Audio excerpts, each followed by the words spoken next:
तो चलो friends start करते हैं एक नया लेक्चर आज। लास्ट लेक्चर में हमने पढ़ा Gauss law about electric flux and electric flux, बराबर। तो हमने क्या क्या पढ़ा उसमें कि भाई what is an electric flux.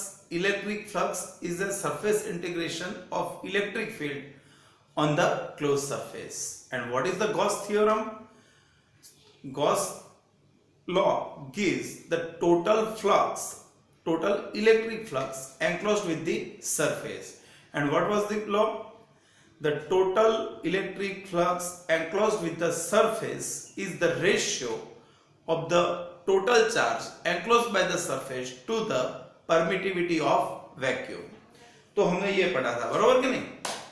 तो इलेक्ट्रिक फ्लक्स हम दो तरीके से फाइंड कर सकते हैं। Phi is equal to E into A, या तो फिर E इंटीग्रेशन डी ए, और एज पर Gauss law phi is equal to Q by epsilon zero, where Q is the enclosed charge by the surface. अभी आगे जाते हैं तो गॉस लॉ की एप्लीकेशन क्या है वो पढ़ते हैं। तो गॉस लॉ यूज करके हम अलग अलग जो चार्ज्ड मटेरियल है, बरोबर है, वायर है, प्लेन है, स्फीयर है, तो सबका इलेक्ट्रिक फील्ड हम फाइंड कर सकते हैं। तो गॉस लॉ की एप्लीकेशन आज पढ़ेंगे, बरोबर है। सबसे पहले स्टार्ट करेंगे लीनियर डिस्ट्रीब्यूशन से, फिर आएगा सरफेस डिस्ट्रीब्यूशन और लास्ट में हम वॉल्यूम डिस्ट्रीब्यूशन पढ़ेंगे। वैसे तो ये हम सुपरपोजिशन प्रिंसिपल पे से भी फाइंड कर सकते हैं, लेकिन गॉस लॉ यूज करके हम इजीली फाइंड कर सकते हैं, बरोबर है। तो स्टार्ट करते हैं कहां से,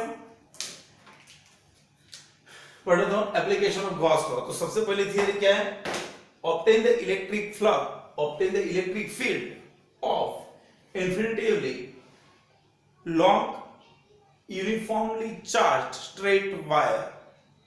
फिर से एक बार पढ़ो, we have to find the electric field, we have to find the electric field using Gauss theorem of what? Long straight uniformly charged wire। तो चलो सबसे पहले मान लेते कि एक वायर है, स्ट्रेट वायर, जिसपे चार्ज है, मान लेते पॉजिटिव चार्ज है, नेगेटिव भी ले सकते हो लेकिन मान लेते पॉजिटिव चार्ज है, और वायर है तो उस पे कौन सा डिस्ट्रीब्यूशन होगा, लीनियर। तो फिर मान लेते कि इस पे लीनियर चार्ज डेंसिटी कितनी है, लैम्बडा। लीनियर चार्ज डेंसिटी कितनी है, lambda.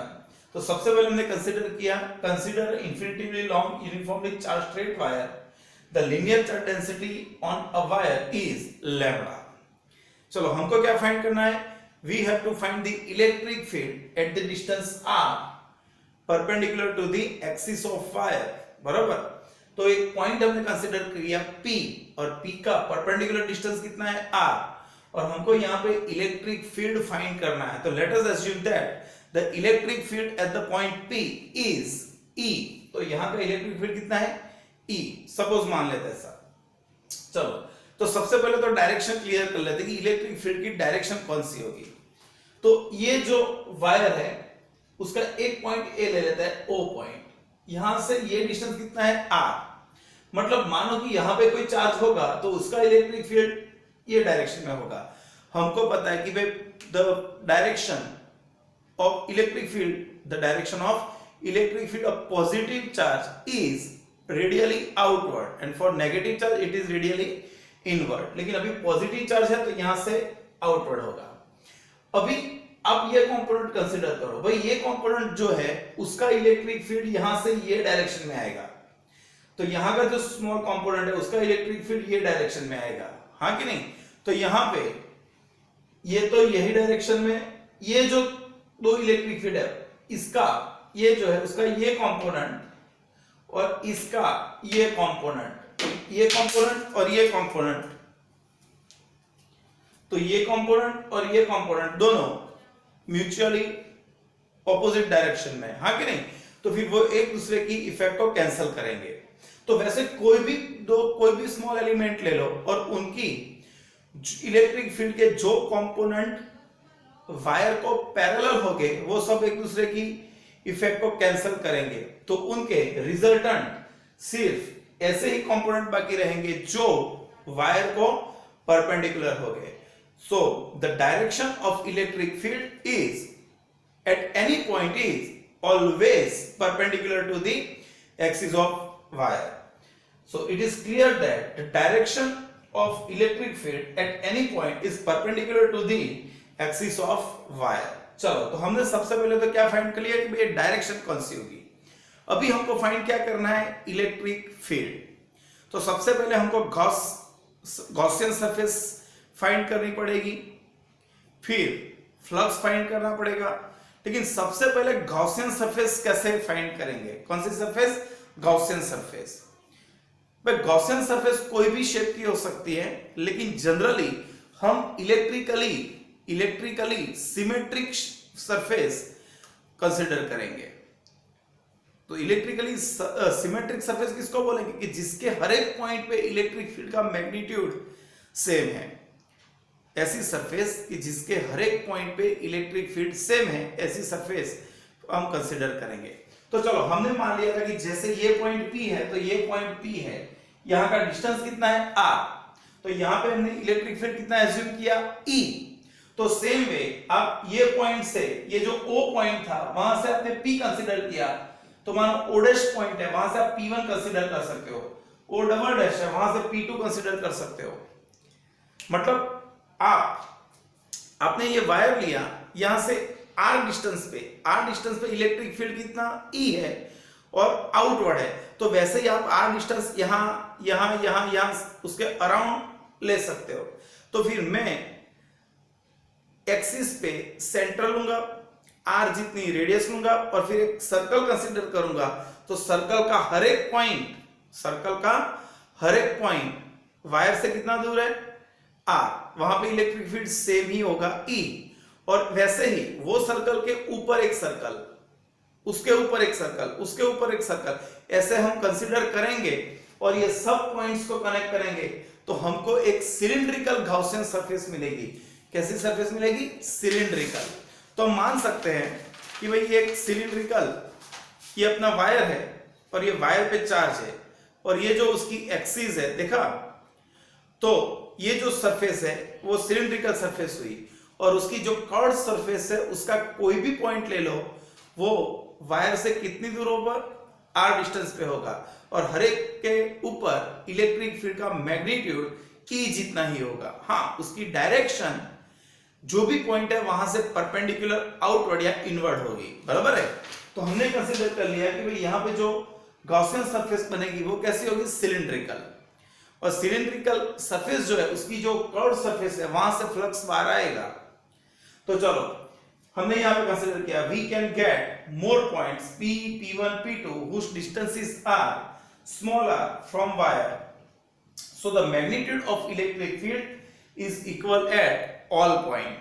So the cylindrical surface passing through cylindrical surface, ये सभी पॉइंट में से कौन सी पास होगी, cylindrical surface. The cylindrical surface passing through all this point is our Gaussian surface। और कंसीडर कर लो कि ये जो सिलिंडर बना उसकी लेंथ कितनी है, L, तो उसका एरिया कितना होगा, 2 pi R into L, where L is the length of cylinder, बराबर है, L of a length of cylindrical Gaussian surface। Clear हो गया कि नहीं हो गया, ओके। तो अभी ये जो कर्व सरफेस है उसका एरिया कितना, कर्व्ड एरिया 2 pi RL, वहां पे इलेक्ट्रिक फील्ड कितना, E। तो फिर हम बोल सकते हैं कि भाई गॉसियन सरफेस जो बनी उसका फ्लक्स कितना, so the total electric flux coming out from Gaussian surface phi is equal to E into A, and we know A is equal to 2 pi RL। Give the equation number 1। Okay, चलो, तो एक तो हमने ये find किया flux. भाई दूसरा flux कैसे फाइंड कर सकते हैं, दूसरा फ्लक्स कैसे गॉस लॉ से फाइंड करेंगे। What is the flux, flux is the ratio of total charge enclosed by the Gaussian surface to the permittivity of a Q। तो सबसे पहले तो हमको Q फाइंड करना पड़ेगा। What is Q? Q is the total charge enclosed by the Gaussian surface। तो हमने जो सिलेंडर किया, हमारा मेन चार्ज किस पे है, वायर पे, चार्ज किस पे, वायर पे। और हमने जो गॉसियन सरफेस जो कंसीडर की वो कौन है, सिलेंडर। तो ये सिलेंडर में वायर का कितना चार्ज अंदर है, तो हम बोल सकते हैं कि भाई इस पे लीनियर चार्ज डेंसिटी कितनी है, लैम्बडा। उसका मतलब पर 1 यूनिट लेंथ, 1 यूनिट मीटर कितना आएगा चार्ज, लैम्बडा जितना। तो एल एल पे चार्ज होगा, Q is equal to lambda into L. So the total charge enclosed by the surface Q is equal to lambda into L. But we know according to Gauss law, electric flux phi is equal to Q by epsilon 0. What is flux? Flux is equal to E into 2 pi RL and Q is equal to lambda L upon epsilon 0. LL निकल गए, E is equal to lambda upon 2 pi epsilon 0 into 1 upon R. तो fix हो गया कि भाई चलो कोई lambda linear density वाला कोई वायर है, उसकी एक्सिस से r डिस्टेंस पे इलेक्ट्रिक फील्ड कितना होगा, तो lambda upon 2 pi epsilon 0 into 1 upon r, उसको बोलेंगे इक्वेशन नंबर 2। बराबर है। इसको वेक्टर फॉर्म में लिखें तो हमको पता है कि भाई इलेक्ट्रिक फील्ड की डायरेक्शन जो भी पॉइंट है वहां से रेडियल डायरेक्शन में होगी। तो ER is equal to lambda upon 2 pi epsilon 0 into 1 upon r cap. बराबर। ऊपर नीचे मानो कि मैं 2 से मल्टीप्लाई करूं, ऊपर 2 नीचे 2, तो नीचे हो जाएगा 4 पाई एप्सिलॉन 0, तो 1 अपॉन 4 पाई एप्सिलॉन 0 मतलब k हो जाएगा, तो आपका E आ जाएगा 2k लैम्बडा अपॉन r। तो आपका electric field E is equal to 2k lambda upon r unit vector. बराबर। और क्लियर है कि भाई electric field is inverse proportional to, electric field is inversely proportional to the distance from the wire. तो उसका graph हम plot करेंगे, electric field of wire versus distance from its axis. तो E वर्सेस R का graph ऐसे आएगा, हाँ कि नहीं, क्योंकि E is proportional to 1 upon R। हो गया थियरी पूरा क्लियर? तो आपको बिल्कुल क्लियर होना चाहिए थियरी। मोस्ट IMP 2 मार्क्स या 3 मार्क्स में आ सकती है, देख लो एक बार फिर से।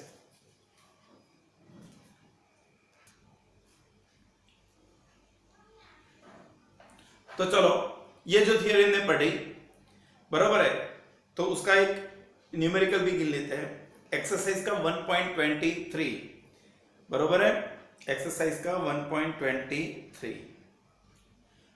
पढ़ो उसका डेटा ध्यान से। क्या दिया है? An infinitive line charge produced a electric field of 9 × 10⁴ newton per coulomb at the distance of 2 centimetre. तो आपको दिया है कि एक लाइन वाला चार्ज है, मतलब लीनियर चार्ज डिस्ट्रीब्यूशन है, उसका इलेक्ट्रिक फील्ड आपको दिया है 9 × 10⁴ न्यूटन पर कूलम। कितने डिस्टेंस पे? तो तार की एक्सिस से 2 सेंटीमीटर, 2 × 10⁻² मीटर पे। तो क्या फाइंड करना है? Calculate the linear charge density. तो आपको लैम्बडा फाइंड करना है। क्या फाइंड करना है? Lambda is a question mark. Okay, तो वी नो द इक्वेशन। भाई what is the electric field of fire? E is equal to lambda upon 2 pi epsilon 0 1 upon r। 2 से मल्टीप्लाई किया, 2 से डिवाइड किया, तो ये हो जाएगा 1 अपॉन 4 पाई एप्सिलॉन 0 मतलब k, 2k lambda upon r। आपको लैम्बडा फाइंड करना है, तो लैम्बडा को सब्जेक्ट बनाएंगे, तो lambda is equal to ER upon 2k। E की वैल्यू 9 × 10⁴, R की वैल्यू 2 × 10⁻², 2 और k की वैल्यू 9 × 10⁹। तो फिर ये 9 9 2 2 निकल गया, तो यहाँ पे आ जाएगा 10⁻7। तो lambda is equal to 0.1 micro coulomb per metre, ऐसा लिख सकते हैं। आपकी टेक्स्ट बुक में आंसर जो दिया है, तो टेक्स्ट बुक में जो दिया है वहां पे यहाँ पे 10 माइक्रो कूलम पर मीटर दिया है। जो आपको वो करना है, तो यहाँ पे डिस्टेंस 2 सेंटीमीटर की जगह पे 2 मीटर ले लो, या तो फिर आपका ये आंसर आ जाएगा कि 0.1 माइक्रो कूलम पर सेंटीमीटर। तो आपको जो हिसाब से ठीक लगे वो गिन सकते हो। बराबर है। तो देख लो एक बार, आगे स्टार्ट करते हैं प्लेन का। बराबर, कोई इन्फिनिटिवली एरिया वाला कोई प्लेन है, उसका इलेक्ट्रिक फील्ड पढ़ेंगे। देख लो एक बार फिर से ये। तो फिर हमने वायर का इलेक्ट्रिक फील्ड पढ़ा। अभी आगे बढ़ते हैं। New topic is obtain the electric field of uniformly charge infinitive plane sheet. मतलब एक प्लेन शीट है जिसका एरिया और प्लेन इनफाइनाइट है, और उस पर कौन सी डेंसिटी होगी? तो उस पर लीनियर सरफेस चार्ज डेंसिटी होगी सिग्मा। बराबर। और उसका इलेक्ट्रिक फील्ड हमको R डिस्टेंस पे फाइंड करना है। तो फिर क्या करेंगे यहाँ पे? तो सबसे पहले तो मैंने एक प्लेन कंसीडर किया, और प्लेन पे मैंने पॉजिटिव चार्ज लिया, नेगेटिव भी ले सकते हो, और उस पे सरफेस चार्ज डेंसिटी कितनी है सिग्मा, और उससे परपेंडिकुलर कोई डिस्टेंस है r, यहाँ पे मुझको इलेक्ट्रिक फील्ड फाइंड करना है। और हमको पता है कि जो प्लेन होगा तो प्लेन के दोनों साइड r डिस्टेंस, ये जो प्लेन है मानो कि प्लेन है तो प्लेन के ये साइड भी r डिस्टेंस होगा और ये साइड भी r डिस्टेंस होगा, बराबर है। तो दोनों साइड इक्वल हो सकता है। तो हमने क्या कंसीडर किया, consider a uniformly charged infinitive plane sheet having a surface charge density of sigma.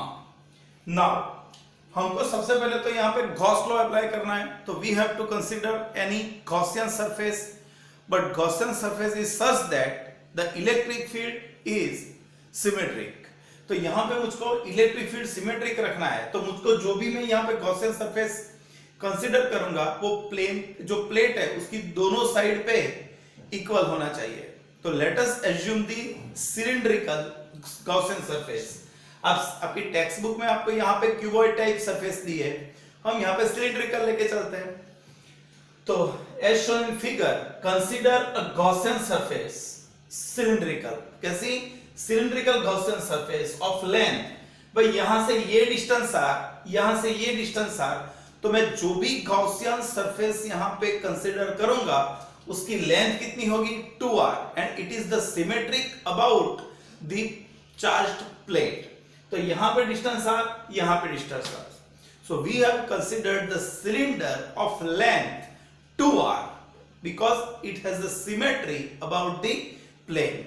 So the length of cylinder is 2r and the cross section of cylinder is a, बराबर है। तो यहाँ पे ये अपनी गॉसियन सरफेस हो गई। भाई हमको इलेक्ट्रिक फील्ड कहाँ पे फाइंड करना है, तो इलेक्ट्रिक फील्ड हमको यहाँ पे कोई भी सरफेस पे फाइंड करना है, लेकिन हमको जनरली r डिस्टेंस पे फाइंड करना है। एक यहाँ पर हम यहाँ पे e भी लिख सकते हैं, ये बराबर है। ओके, तो यहाँ पे सिलिंड्रिकल गॉसियन सरफेस को हम 3 पार्ट में डिवाइड कर सकते हैं। उसकी जो भी टोटल सरफेस है उसमें से 3 पार्ट में सरफेस को डिवाइड कर सकते हैं, 2 सर्कुलर पार्ट्स और एक कर्व उसकी सरफेस होगी, बराबर है। तो यहाँ पे लिख सकते हैं here 2 points P and P dash are at the same distance. भाई ये भी r डिस्टेंस पे है, ये भी r डिस्टेंस पे है, तो दोनों का डिस्टेंस सेम है, तो इलेक्ट्रिक फील्ड भी दोनों पे सेम ही होगा। At the same distance from sheet and the magnitude of their electric field are same. तो दोनों का मैग्नीट्यूड इलेक्ट्रिक फील्ड का E होगा। इसका एरिया वेक्टर ये डायरेक्शन में होगा, इसका एरिया वेक्टर ये डायरेक्शन में होगा, बराबर है। तो हमको सिलेंडर गॉसियन सरफेस का टोटल फ्लक्स कैलकुलेट करना है। What is the equation of flux? Flux phi is equal to E into A, where E is the electric field and A is the area of surface. लेकिन यहां पर तो हमने surface को 3 part में divide किया है, so we will calculate electric flux separately. तो यहां पे electric flux coming out from circular face, which face circular face at right side.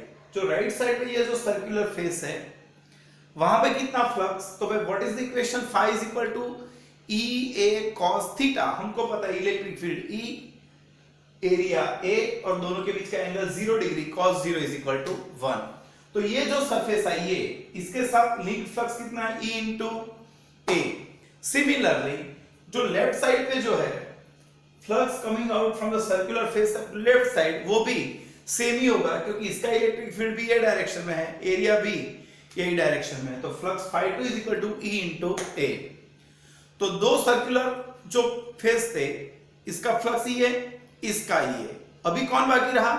अभी जो कर्व्ड सरफेस है, बराबर है, जो उसकी कर्व्ड सरफेस है इसका फ्लक्स बाकी रहा, इसका, ये दोनों का हो गया, इसका बाकी रहा। भाई इसका एरिया वेक्टर कैसे होगा? एरिया वेक्टर ये डायरेक्शन में होगा और इलेक्ट्रिक फील्ड ऐसे होगा। मतलब मैंने यहां पे बताया कि ये जो कर्व्ड सरफेस है उसका एरिया वेक्टर ऐसे होगा और इलेक्ट्रिक फील्ड ये डायरेक्शन में होगा। So the angle between E and A is 90 degree and therefore the electric flux coming out from curved surface is phi3 is equal to 0। भाई कैसे phi3 is equal to 0 लिख सकते हो इसको? E A cos 90 and we know cos 90 is equal to 0. Therefore total flux coming out from whole surface, total Gaussian surface phi is equal to EA and 0 मतलब 2EA. तो एक तो हमने electric flux find कर दिया E into A करके. अभी कैसे फाइंड करेंगे? According to Gauss law. What is Gauss law? phi is equal to q by epsilon naught. But what is q? q is the total charge enclosed by the surface. तो हमने जो यहाँ पे cylindrical surface यहाँ पे consider की, ये पूरी प्लेट जो है वो पूरी प्लेट का चार्ज ये सिलेंडर के अंदर नहीं है. सिलेंडर के अंदर तो सिर्फ ये जो सिलेंडर है उसके अंदर तो ये पूरा चार्ज नहीं है, सिर्फ इतना ही चार्ज है. इतना कितने एरिया का चार्ज? कितने एरिया का चार्ज है? ए एरिया का चार्ज है. And we know what is the surface charge density? Sigma. It means per unit area charge is sigma. Therefore the charge enclosed in area A is equal to sigma into A.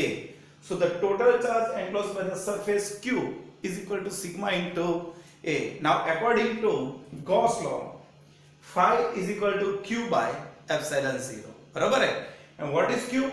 Q is equal to sigma A. And what is phi?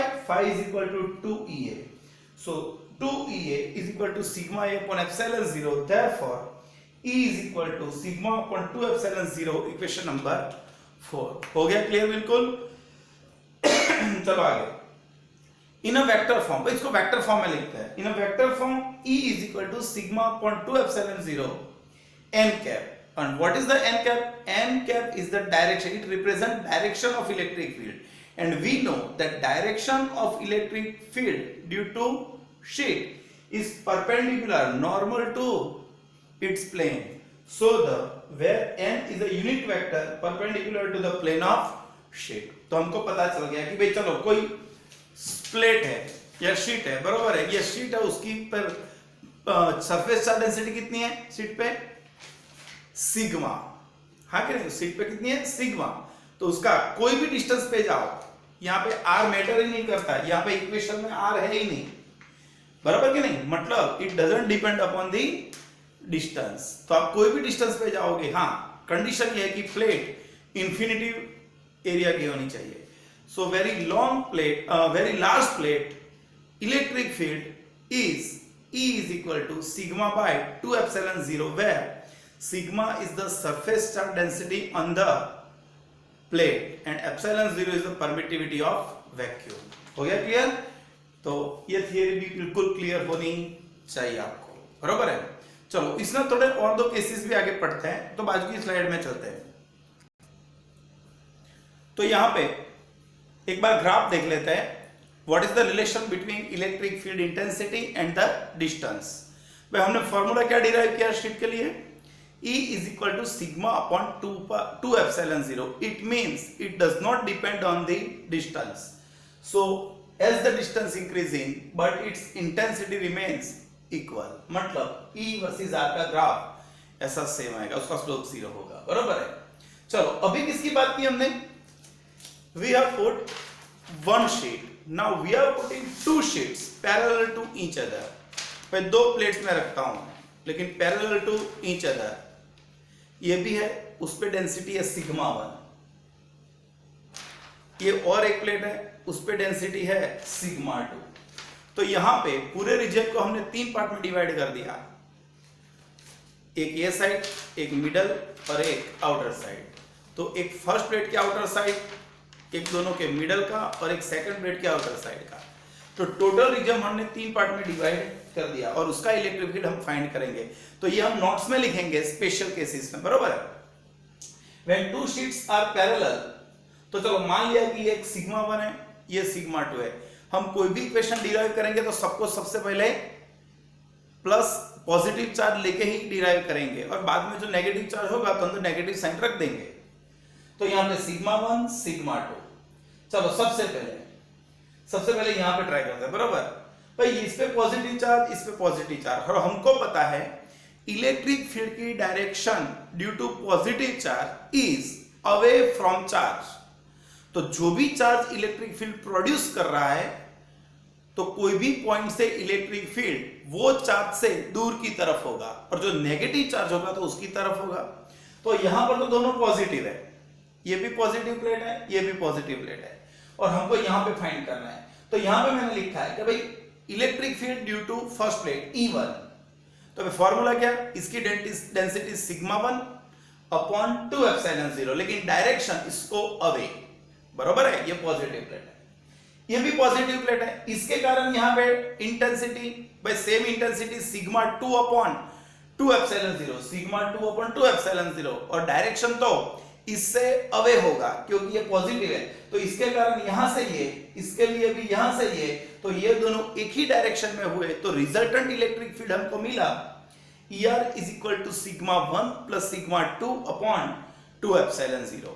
Similarly on this side वो formula follow होगा, क्योंकि ये positive है, इसका electric field यहां से outward, ये positive है, इसका इलेक्ट्रिक फील्ड यहां से आउटवर्ड, और दोनों का मिला के sigma 1 plus sigma 2 upon 2 epsilon 0, बराबर है।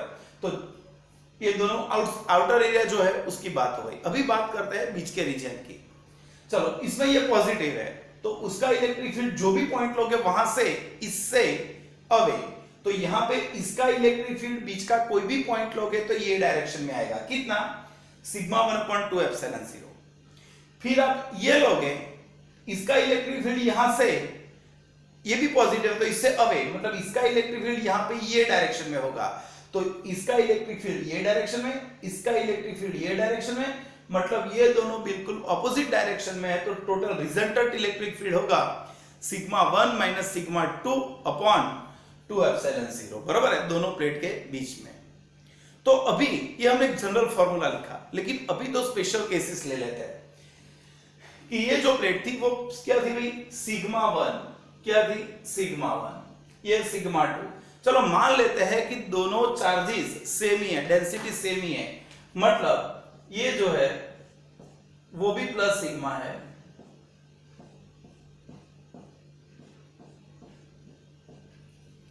तो ये है, इस पे भी प्लस सिग्मा, इस पे भी प्लस सिग्मा।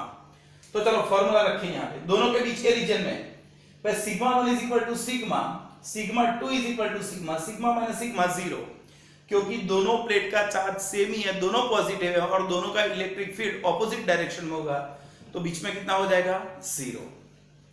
इसका इलेक्ट्रिक फील्ड यहां से ये डायरेक्शन में होगा, बराबर, तो यहां पे sigma plus sigma 2 sigma upon 2 epsilon, तो सिग्मा अपॉन एप्सिलॉन 0 ये डायरेक्शन में, और ये रीजन में ये दोनों के कारण ये डायरेक्शन में उतना ही होगा।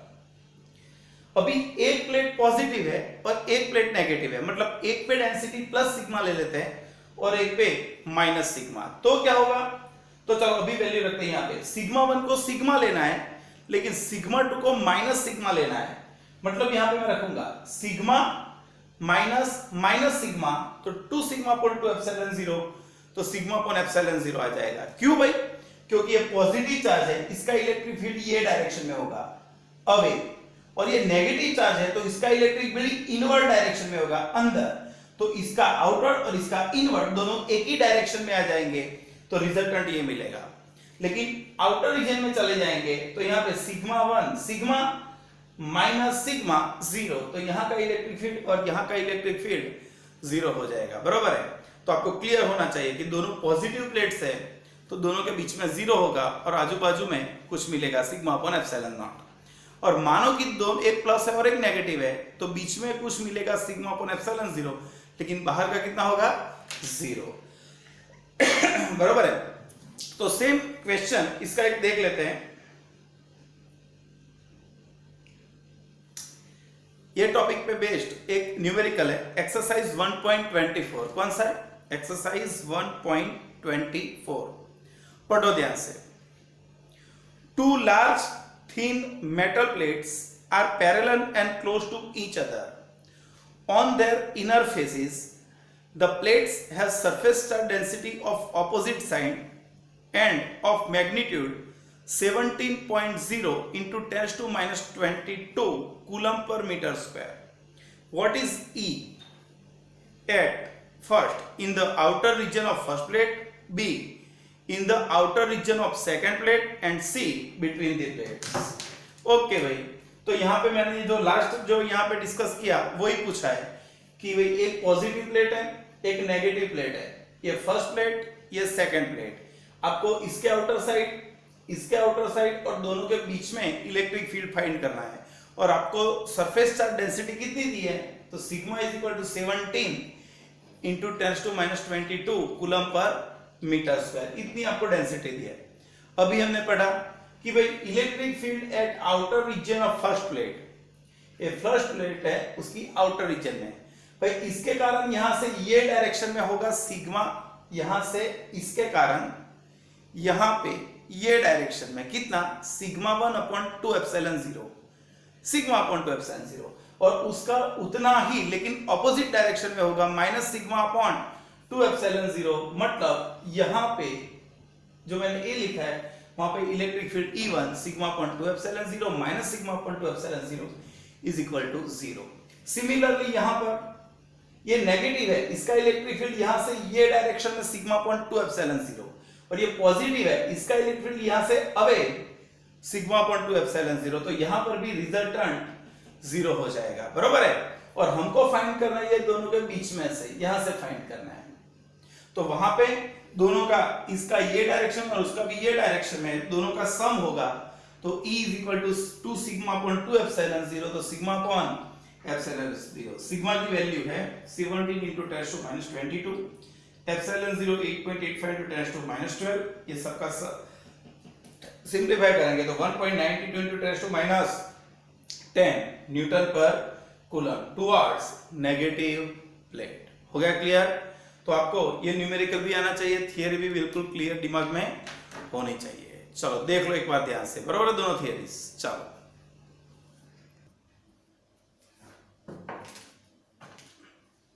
तो चलो हमने आगे पढ़ा अभी एक वायर का इलेक्ट्रिक फील्ड, प्लेन का इलेक्ट्रिक फील्ड।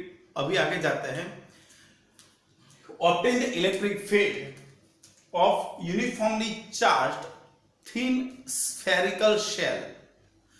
स्फेरिकल मतलब, शेल का मतलब क्या है कि भी आपने प्लास्टिक का बॉल देखा होगा, बराबर ना।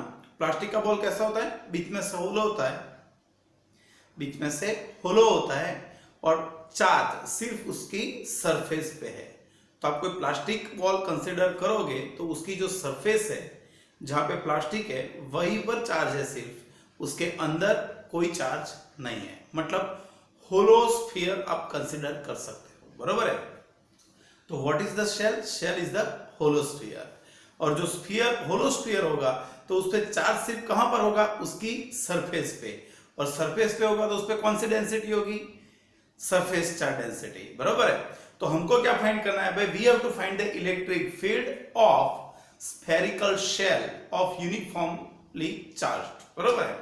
तो चलो हम कंसीडर कर लेते हैं एक चार्ज स्फीयर है, बरोबर है, जिसकी रेडियस कितनी है, capital R, and the charge density is sigma, and we have to find the electric field at distance small r from its center.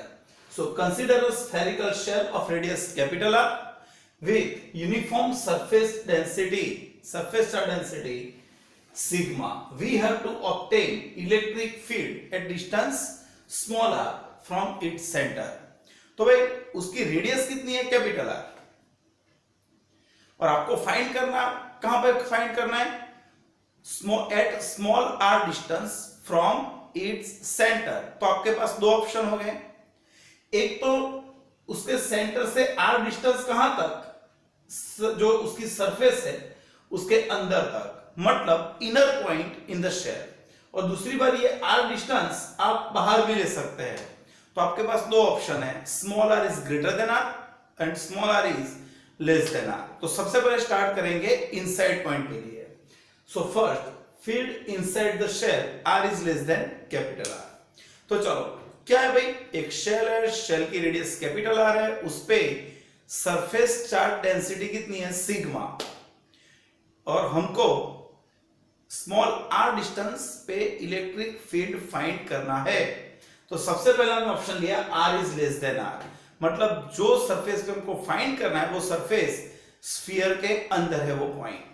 Okay, तो सबसे पहले तो गॉस लॉ अप्लाई करने के लिए हमको गॉसियन सरफेस कंसीडर करनी पड़ेगी, और गॉसियन सरफेस ऐसी फाइंड करेंगे जिसके सरफेस के हर एक पॉइंट पे इलेक्ट्रिक फील्ड सेम ही होगा। तो फिर हमने ये जो स्फीयर लिया उसके सेंटर को सेंटर ले लेते हैं, स्फीयर के सेंटर को सेंटर ले लेते हैं, और यहां से एक स्मॉल r डिस्टेंस पे एक पॉइंट कंसीडर करते हैं जिसका नाम कितना है P, और इसका इलेक्ट्रिक फील्ड कितना है E।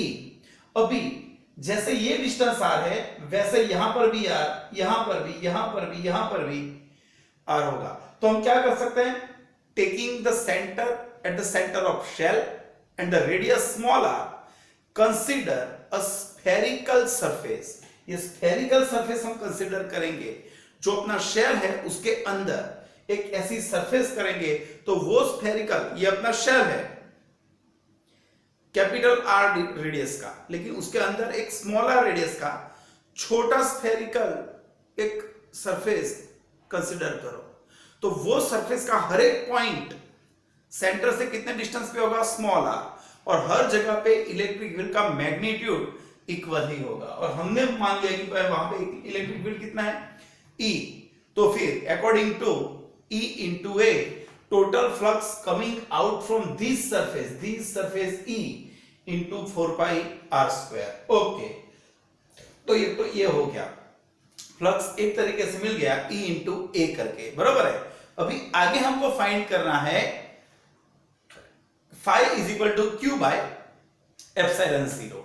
लेकिन Q क्या, Q is the enclosed charge by the Gaussian surface. तो अपनी गॉसियन सरफेस कौन सी है, ये, उसके अंदर कितना चार्ज है भाई, उसके अंदर तो चार्ज है ही नहीं, क्योंकि जो भी चार्ज है वो तो सरफेस पे है, सरफेस के अंदर तो कोई नेट चार्ज नहीं है। मतलब क्लियर हो गया कि हमने जो गॉसियन सरफेस कंसीडर की वो कितने चार्ज को एनक्लोज करता है, तो 0। Therefore, the total electric charge enclosed by the Gaussian surface is Q dash, इसको Q dash बोलेंगे 0, but according to Gauss law, phi is equal to तो क्या, Q dash upon epsilon 0। phi की जगह पे E into 4 pi r square, but as we know, the total charge enclosed is 0, तो यहाँ पे 0 रखेंगे, तो 0 नीचे आ जाएगा, तो इलेक्ट्रिक फील्ड इज 0। तो दिमाग में एक बात क्लियर हो गई कि कोई भी स्फेरिकल शेल है उसके सेंटर से लेके सरफेस तक अंदर का कोई भी पॉइंट लोगे वहां पे इलेक्ट्रिक फील्ड ऑलवेज 0 आएगा। हो गया क्लियर? चलो आगे जाते हैं। किसके लिए बात करते हैं अभी? आउटर पॉइंट के लिए। पॉइंट कहां पर है? आउटर। तो अपना ये जो है शेल है, जो ब्लू कलर का दिख रहा है वो कौन है? शेल। और हमको कौन फाइंड करना है? Electric field. कहां पर? आउटसाइड दी शेल, मतलब r greater than R, we have to find the electric field at the outer point of the shell. So consider any spherical Gaussian surface of radius small r which is greater than capital R from the center of shell. And if we consider this Gaussian surface according to this equation, flux is equal to E into A and A is equal to 4 pi r square. लेकिन ये तो मिल जाएगा direct, लेकिन according to Gauss law phi is equal to Q by epsilon 0। और ये जो surface हमने consider की, कौन सी सरफेस? गॉसियन। जहां पे हमको इलेक्ट्रिक फील्ड फाइंड करना है वो सरफेस हमने फाइंड की, तो उसके अंदर चार्ज कितना? तो भाई हमको सिंपल पता है कि गॉसियन सरफेस बाहर की है, जिसपे चार्ज है वो शेल अंदर है, मतलब जो सरफेस है वो शेल के पूरे चार्ज को एनक्लोज करेगा। तो फिर यहां पे लिख सकते हैं total electric charge enclosed by the Gaussian surface is total charge। भाई इस पे जितना चार्ज है वो, और इस पे चार्ज कितना है, तो चलो मान लेते हैं इस पे चार्ज कितना है, Q जितना चार्ज है। कितना चार्ज है? Q जितना। और Q ऐसे भी लिख सकते हैं, Q या तो फिर सिग्मा के फॉर्म में लिखना है आप, तो डेंसिटी के फॉर्म में। तो हमको पता है कि सिग्मा इज द डेंसिटी, मतलब पर यूनिट एरिया में कितना चार्ज है।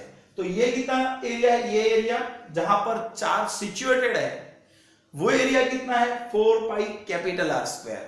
तो Q की जगह पे लिख सकते हैं सिग्मा इंटू ए की जगह पे 4 pi capital R square. Okay, now we are using Gauss law.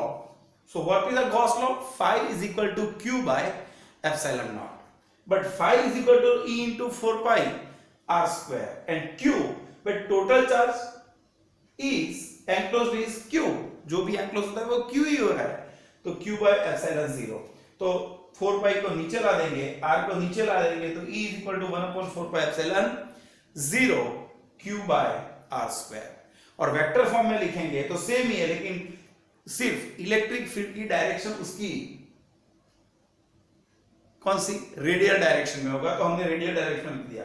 अभी ये इक्वेशन में आप इसको k बोल दोगे ना, k, इसको क्या बोल दोगे, k। तो देखो फॉर्मूला ये हो गया, E इज इक्वल टू के क्यू अपॉन आर स्क्वायर। क्या फॉर्मूला हो गया, E इज इक्वल टू के क्यू अपॉन आर स्क्वायर। अरे वो फॉर्मूला तो किसके लिए है, तो हमको पता है कि वो फॉर्मूला पॉइंट चार्ज के लिए है, हाँ कि नहीं। पॉइंट चार्ज है Q और उससे R डिस्टेंस पे इलेक्ट्रिक फील्ड कितना, तो हमने पढ़ा था E इज इक्वल टू के क्यू बाय आर स्क्वायर। तो यहां पर भी E इज इक्वल टू इसकी जगह पे के क्यू अपॉन आर स्क्वायर। तो ये तो पॉइंट चार्ज का फॉर्मूला हो गया, और डिस्टेंस कहां से, सेंटर से। डिस्टेंस कहां से, सेंटर से। तो मतलब क्लियर हो गया, for outer point total charge of the shell can be considered on its centre. याद करो, हम अर्थ के लिए लेते थे, अर्थ के बाहर का कोई पॉइंट है तो ग्रेविटेशनल फील्ड गिनने के लिए अर्थ का पूरा मास उसके सेंटर पे कंसीडर कर लेते थे। वैसे ही यहां पे आप बाहर का कोई पॉइंट लोगे तो यहां पे इलेक्ट्रिक फील्ड गिनने के लिए टोटल चार्ज आप उसके सेंटर पे कंसीडर कर सकते हो। सो मैंने यहां पे एक सेंटेंस लिखा है, for outer point total charge on the cell can be consider on the centre of the shell. Okay, एक क्यू की जगह पे आप sigma into 4 pi r square भी रख सकते हो। तो ये जो फॉर्मूला मिलेगा वो आपको क्यू के फॉर्म में मिलेगा, और ये फॉर्मूला मिलेगा वो सिग्मा के फॉर्म में मिलेगा। इन शॉर्ट दोनों केस में E proportional to 1/r square ही आएगा। हो गया क्लियर? तो आपको बिल्कुल दिमाग में क्लियर थियरी होनी चाहिए। यहां पर मैंने ग्राफ प्लॉट किया है शेल के लिए। किसका ग्राफ? E वर्सेस R का graph, electric field versus distance from its centre. तो भाई हमको पता है कि जब हम यहां पे खड़े थे, यहां पे सेंटर पे, तो सेंटर पे खड़े होंगे तो इलेक्ट्रिक फील्ड कितना, 0। जैसे जैसे सरफेस की तरफ आएंगे यहां पर, फिर भी जब तक हम अंदर है, यहां पे हमने पढ़ा शेल के अंदर का कोई भी पॉइंट लोगे इलेक्ट्रिक फील्ड कितना, 0।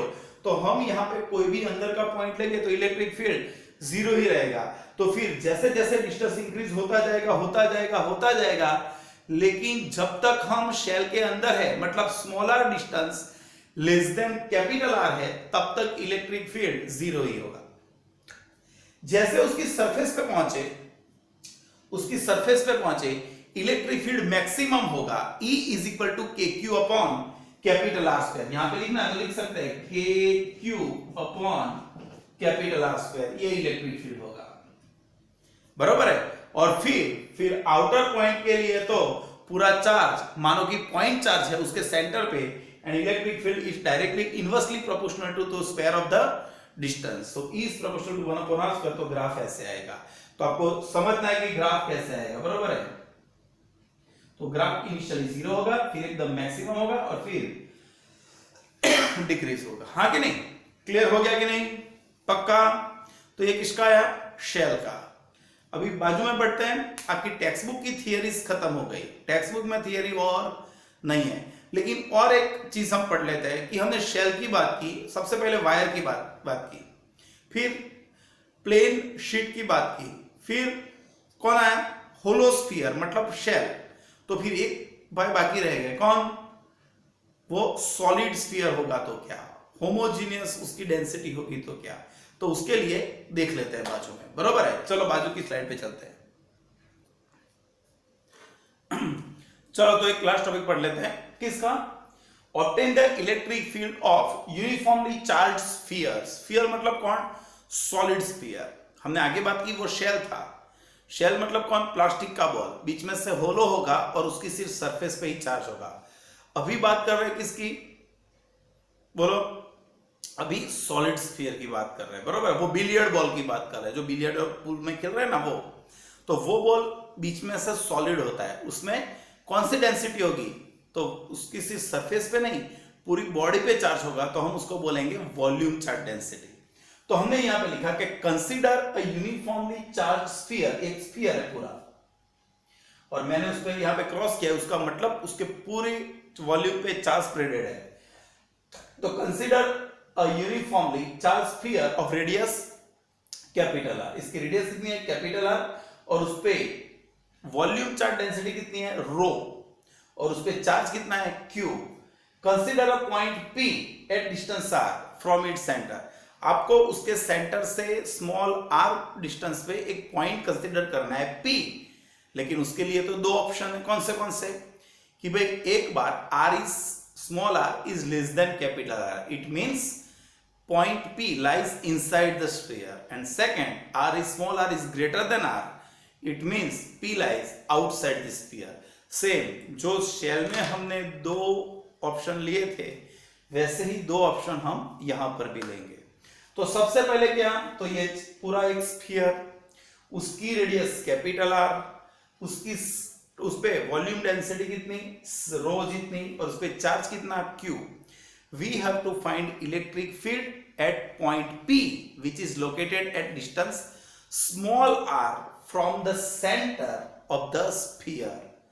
So we have to apply the Gauss law. by Gauss law apply करने के लिए हमको क्या करना पड़ेगा, we have to consider a Gaussian surface. How should be the Gaussian surface? Gaussian surface should be such that at the all point of it electric field must be same. तो हम एक गॉसियन सरफेस यहां पे consider करेंगे, तो मुझको find करना है इससे आर डिस्टेंस पे। तो मैंने कंसीडर किया कि भाई ये सेंटर है, उससे स्मॉल आर रेडियस लेके एक गॉसियन सरफेस कंसीडर करूंगा। तो ये जो मैंने डॉट अंदर की, तो वो सरफेस का जो भी पार्ट है, वो जो पार्ट है ये पार्ट, वहां पे मुझको इलेक्ट्रिक फील्ड फाइंड करना है। ओके, तो भाई टोटल चार्ज, अभी फॉर्मूला क्या है भाई, flux phi is equal to Q by epsilon zero. Q क्या, एंक्लोज्ड चार्ज। अभी समझो कि मानो कि हमारा पूरा चार्ज कहां पर है, पूरा चार्ज एक बड़े वाले स्फीयर पे है, और हमने जो गॉसियन सरफेस कंसीडर की वो तो ये है अंदर वाली स्मॉल आर रेडियस वाली। तो क्या हमने जो गॉसियन सरफेस कंसीडर की वो पूरा चार्ज एंक्लोज करेगी? नहीं, उसके द्वारा जो एंक्लोज्ड होगा चार्ज वो सिर्फ इतना ही होगा, इतना। पूरा चार्ज कितना है कैपिटल क्यू, सॉरी पूरा चार्ज कितना है स्मॉल क्यू। कितने रेडियस वाले स्फीयर पे, कैपिटल आर रेडियस वाले, इतने स्फीयर पे। लेकिन हमको तो फाइंड करना है सिर्फ इतने में, तो उसको हमने क्यू डैश बोल दिया, बराबर। तो अकॉर्डिंग टू हमको फाइंड करना है total charge enclose by the surface. तो इससे कितना एनक्लोज होगा, चलो तो यहां पे 3 स्टेप रखते हैं। कौन से भाई, हमको पता है कि टोटल वॉल्यूम कितना है स्फीयर का 4/3 पाई कैपिटल आर क्यूब, और उस पे चार्ज कितना है स्मॉल क्यू। लेकिन हमको तो चार्ज किसका चाहिए, स्मॉल आर रेडियस वाले स्फीयर का, और उसका वॉल्यूम कितना है 4/3 पाई स्मॉल आर क्यूब। तो हम रख सकते हैं कि भाई 4/3 pi capital are cube volume वाले स्फीयर पे क्यू जितना चार्ज, तो 4/3 pi small r cube volume में कितना चार्ज, तो q dash is equal to total charge q को total volume 4/3 pi r cube से डिवाइड करेंगे इनटू स्मॉल आर वॉल्यूम वाले उससे मल्टीप्लाई करेंगे। तो q dash is equal to 4/3 pi 4/3 pi निकल गया, तो q dash is equal to Q into r cube upon capital are cube, बराबर। तो इतना चार्ज आएगा, इतने में इतना चार्ज आएगा, बराबर।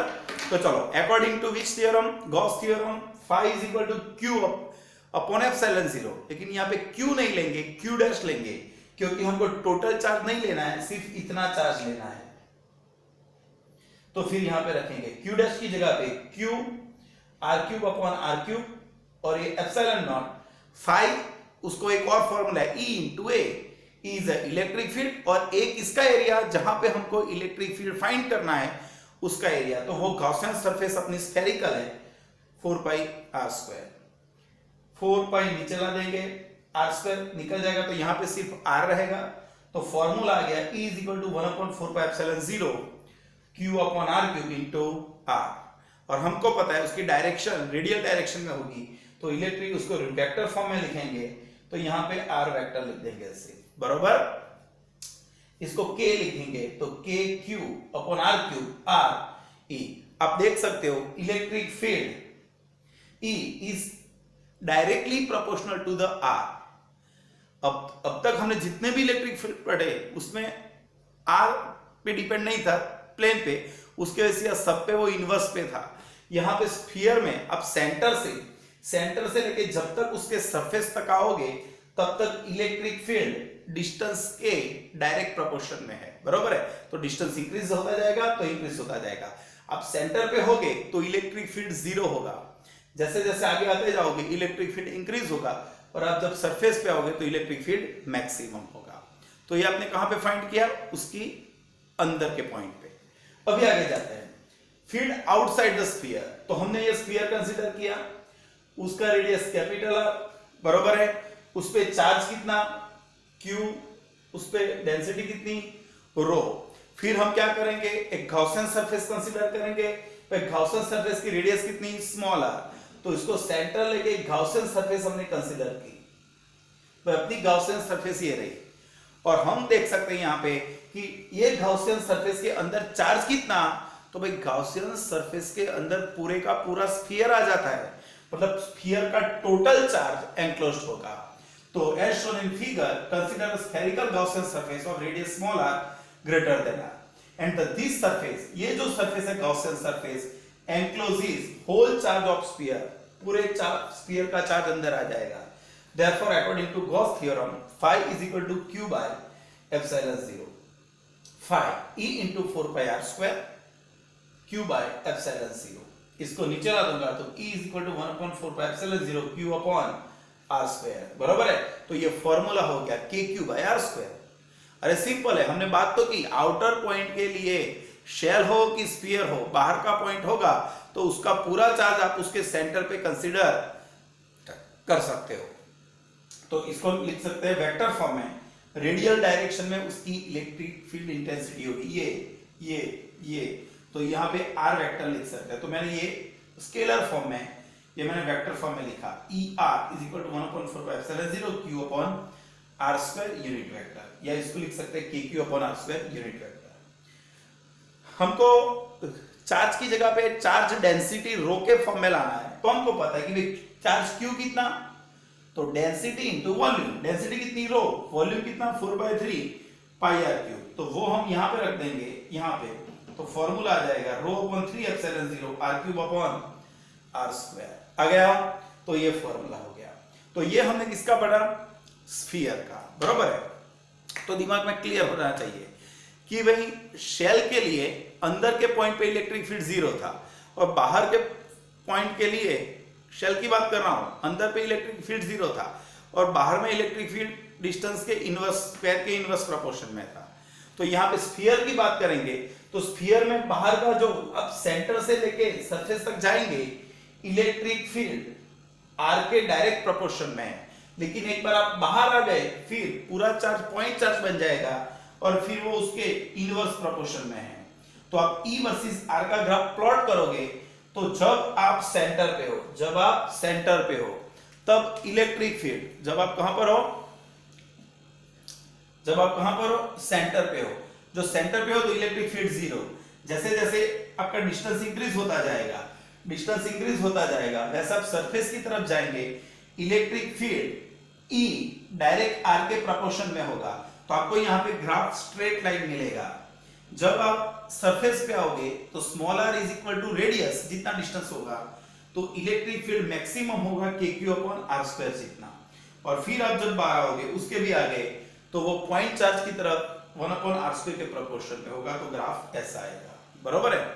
तो आज के लेक्चर में हमने कितना पढ़ा वो आपके दिमाग में बिल्कुल क्लियर हो जाना चाहिए। तो हमने थियरीज कंप्लीट कर दी, अभी सिर्फ थोड़े न्यूमेरिकल्स बाकी है, वो एक लेक्चर होगा अभी और उसमें खत्म हो जाएंगे, फिर हम थोड़ा एमसीक्यू पे ध्यान देंगे, बरोबर है। तो फ्रेंड्स बिल्कुल क्लियर होके थियरी ठीक से देखो, वीडियो 1 2 3 4 बार देखो, जब तक पता ना चले तब तक देखो, क्योंकि अगस्त तक आपको वैसे ही पढ़ना है, बरोबर है। तो दिमाग से मेंटली सेट हो जाओ, और काम करने लगो, बरोबर है। चलो कोई भी डाउट है तो फोन करके मुझको पूछ सकते हो। चलो बाय।